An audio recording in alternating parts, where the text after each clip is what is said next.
onto the indigo spoke.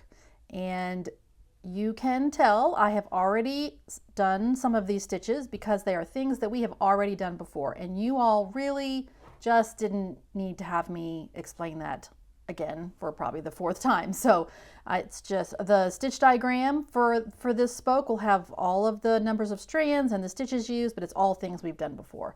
So let's move on to something new. We're going to work on these 3 circles here in the running down the center.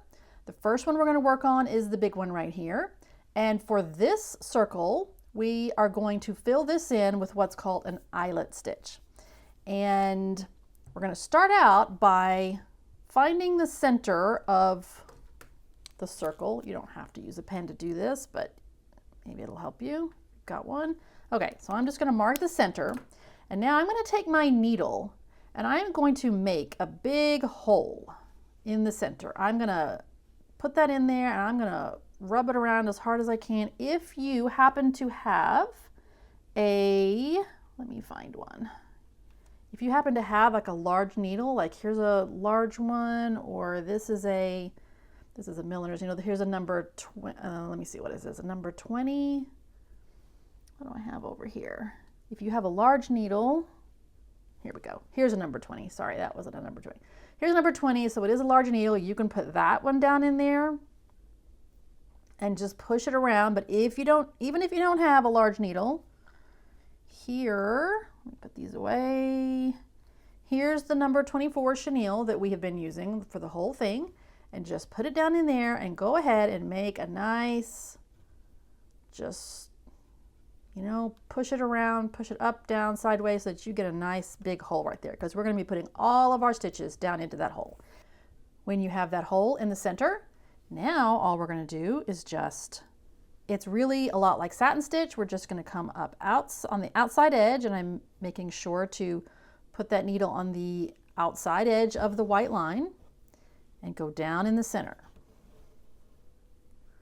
And then, just like satin stitch, come up right next to that stitch and go down in the center. Go all the way around the circle doing that exact same thing. So this really is, it's the same as a satin stitch. The reason we are going to call it an eyelet stitch is because of that hole in the center. Because you know, you can make a true eyelet. You don't have to go down, like some eyelet stitches have big holes in the center where you can like actually see, you know, the hole through the fabric. It's not really what we're aiming for here. But it's that little hole that's the eyelet itself.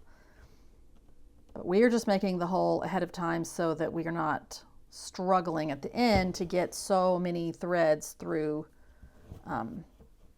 the center.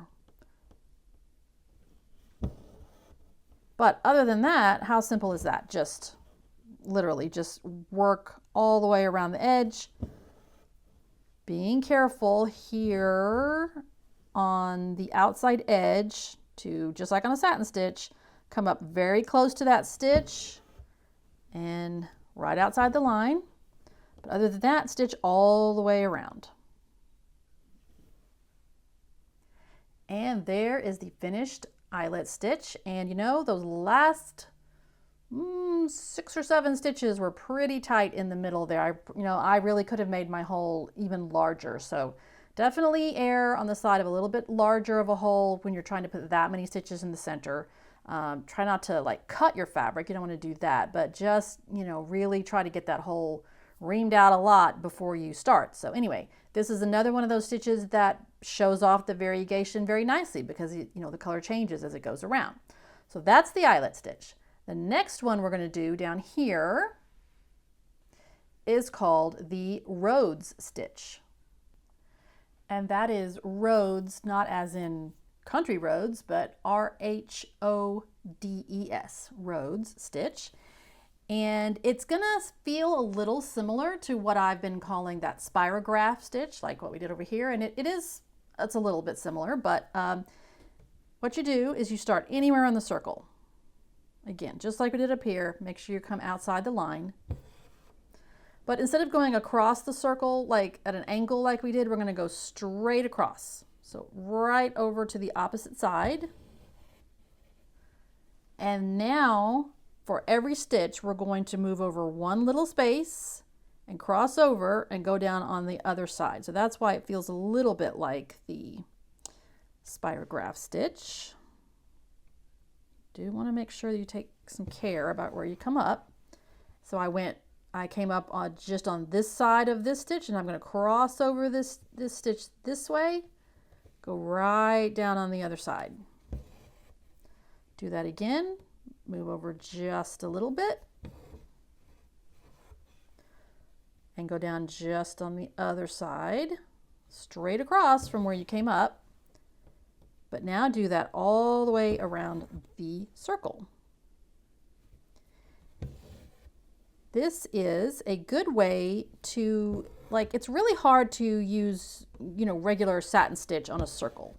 Like all your lines are paralleled across because it's, you can do it, especially one this size. It would not be hard to do satin stitch on one this size. But if you just want something that looks a little bit different, this one ends up with a really neat texture to it because it has this kind of X spiral thing going on in the middle. You'll see that when you get it all done. Okay, now I've kind of messed up here.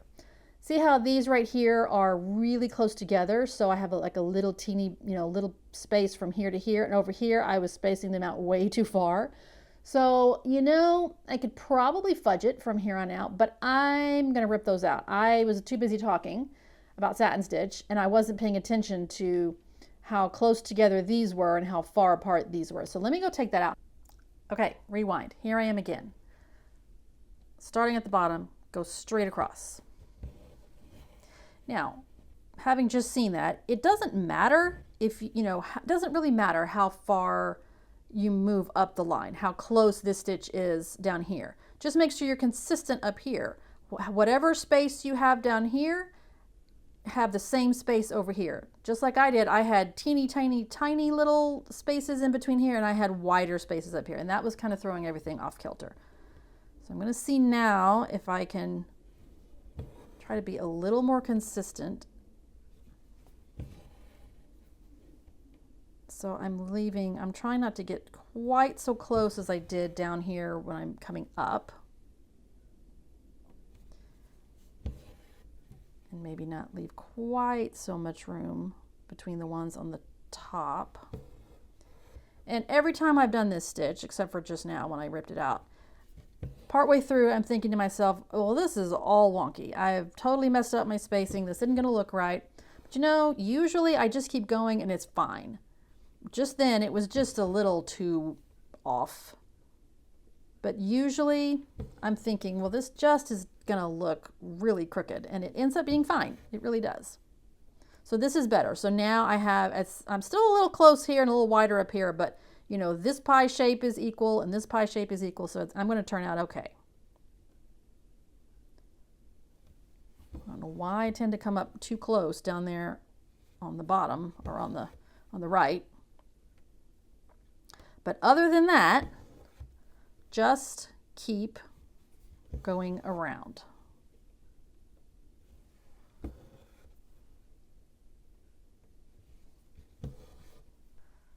There's the second one. And just like every single road stitch or every circle I've ever stitched with the road stitch, halfway, well, not even a third of the way through, I'm thinking this is all wonky, but this one I just kept going and it really turned out fine. So it really does, it's very forgiving is my point. Okay, so there's the road stitch for your circles. The stitch we're using for the main outline of this spoke is a stitch called a detached buttonhole. I also think of it as a scalloped buttonhole, and I need to look up and see if that's actually a legitimate name for it, if that's just what I think of it as. So if I call it either one of those things, I'm talking about the same thing. It's one of my favorite stitches. It's really fun. If you did this stitch along with me 2 years ago, I used it on this leaf right here, and it gives you the neatest little scalloped lacy edge. This stitch is a little bit different because it was put into a chain stitch versus a straight stitch, which we're about to use here. So, But anyway, it gives you that little frilly scalloped edge. So it's just a fun stitch. What I have done here already is I have used 3 strands and I have stitched a back stitch all the way around. I made each stitch 1/4 inch long. Did I pull out the ruler and measure and mark 1/4 inch? Confession, yes, I did, but you do not have to do that. It helps me because I know how many scallops I want to put in each stitch, and if they're all even, I know it's the same all the way through. You don't have to use a ruler. You just don't if you don't want to.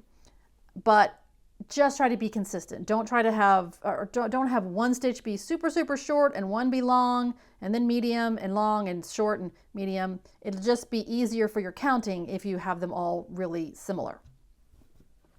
And if you happen to make your back stitches really short, each one, then you might not be able to get quite the same number of stitches like I'm about to. But so let me explain what I'm talking about. So I've made my back stitch. The other thing is make sure that these are not loose. You don't want a real loosey-goosey back stitch right there. Go ahead and make sure that they're, firm against the background fabric. Okay, so now it's time for the fun part. Now I'm using 2 strands just because I want these to be a little bit more delicate because they are right up against some other shapes. Come up, so here's where my back stitch starts and here's where it ends. I'm going to come up right at the end, kind of just barely on the left side of that back stitch.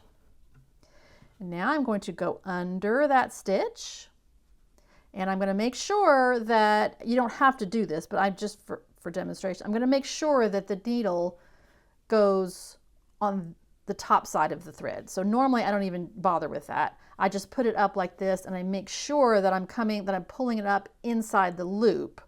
See how, I know you can't see the whole loop, but see how I'm pulling it inside the loop? So pull that one all the way and gently, gently pull it up against the top edge of the back stitch, and so that it's slightly tight. Now the tension is going to be what's going to give you the nice scalloped rounded shape. These are tiny, and so you might be thinking it's not really going to matter, but it will. So in other words, so here's the next one I'm going to do. I'm going to go underneath, make sure I pull it up inside the loop. Pull that thread gently so that it pulls up next to, not on top of, the previous stitch. I'm going to make that one a little bit looser. Now I'm going to do a total of 5 stitches inside or onto each back stitch. So here's my 3rd one. The 3rd one I'm going to make sure is really not pulled very tightly. That's going to be the widest part of my scallop. All right, so I don't want to pull that one too tightly. Push it up on the back stitch a little bit if you need to. Still coming under the back stitch, through the loop, pull this one. Now this is number 4, and I'm going to pull this one a little more tightly because now I'm making, I'm coming down to the end of the scallop where it's not as wide. And then one last stitch. This will be my 5th stitch right here on the end. Pull it up inside the loop, pull it, and then now I'm going to pull this one a little more snugly. So it's very tiny. I know you think it just doesn't look like anything, but when you get a bunch of these together, it will. So those are my 5 stitches. To finish this stitch off, I'm going to very gently take my needle and sort of push that scallop to the side, and I'm going to take my needle and go under, right at the end, go under that scallop. What does that do, that little anchoring stitch? It helps, pulling it slowly so I don't get it caught on the scallop. What it does is it helps to anchor that little scallop flat against the fabric. If I never made that little anchoring stitch, the scallops would be floppy and they would want to flip over like that. So putting that last little anchoring stitch behind and on this side of the scallop at the end will help that. So let's do that again. So I'm going to come up right to the left at the top end of the back stitch. Here's one. I'm going to pull it slightly up so that it's right up at the top.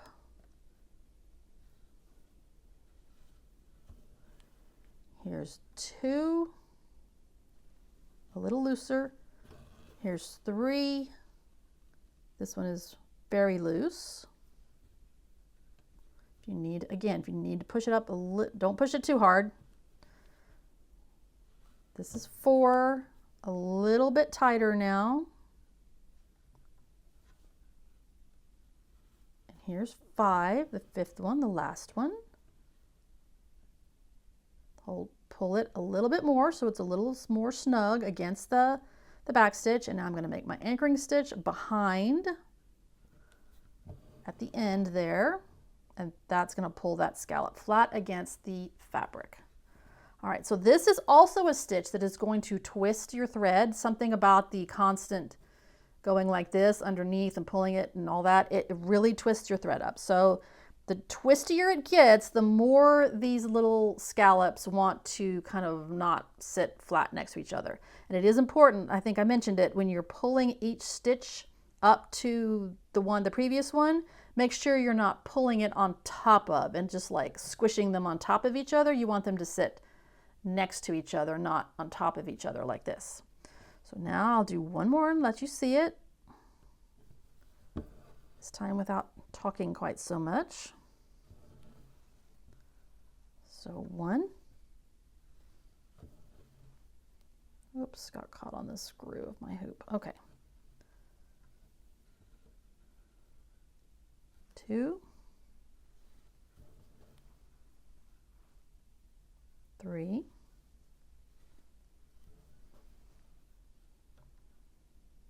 4.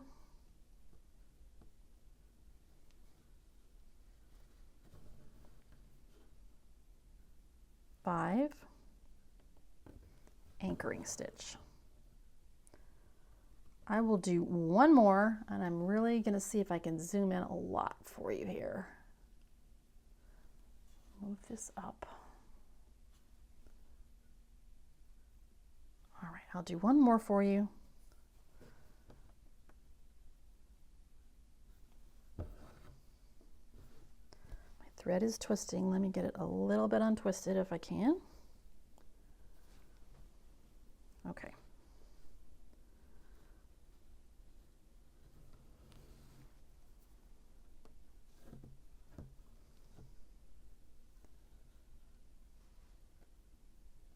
One.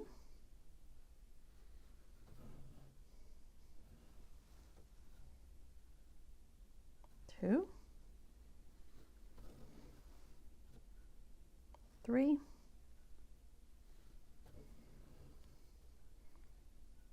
4.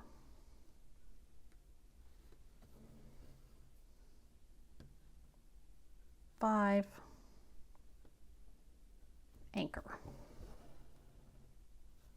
Okay, so this one takes just a little bit of patience. Got to be a little bit delicate with it, because if you cinch up too hard, you're just going to have a column of super tight stitches along each back stitch. So to get that scallop, make sure you are easing up on the tension a little bit differently for each stitch. But that is all there is to the scalloped buttonhole.